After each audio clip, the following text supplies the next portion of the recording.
இதுக்கு ஓட்டு போடணும். ஆளுங்கட்சி டிஎம்கே இருக்கு, ஆண்ட கட்சி ஏடிஎம்கே இருக்கு. பாரம்பரியமான கட்சிகள்லாம் விட்டுட்டு டிவிகேன்னு சொல்லிட்டு தற்கொலைன்னு சுத்திக்கிட்டு இருக்கவங்களுக்கு நம்ம எதுக்கு ஓட்டு போடணுன்றதுதான் எல்லாரோட கேள்வியும்.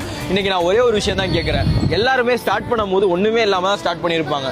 ஒரு மனுஷன் நல்லது பண்றதுக்கெல்லாம் எக்ஸ்பீரியன்ஸ் வேணும்னு பார்த்தோம் அப்படின்னா இந்த உலகத்துல யாருமே நல்லதே பண்ண முடியாது. ஃபர்ஸ்ட் ஆஃப் ஆல் சிம்பிளா சொல்லணும்னா 1000 கோடி ரூபாய் சொத்து உட்காந்து ஜம்முன்னு சாப்பிடலாம், ஜம்முன்னு வாழ்க்கையை வாழலாம்.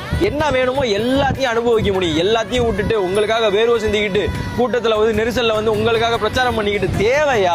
எதுக்கு இதெல்லாம்? எவ்வளவுதான் ஆக்சுவலா அவனை போட்டு அடிப்பீங்க அப்படின்ற மாதிரி தான் இருக்கு. விஜயகாந்த் வந்தாரு, விஜயகாந்த் விட்டாச்சு. காசுக்காக ஒருத்தவங்க வராங்க பொலிட்டிக்ஸ் அப்படின்றத தாண்டி ஏதோ ஒரு விஷயம் நல்லது பண்றதுக்காக வரான்றத பாருங்க.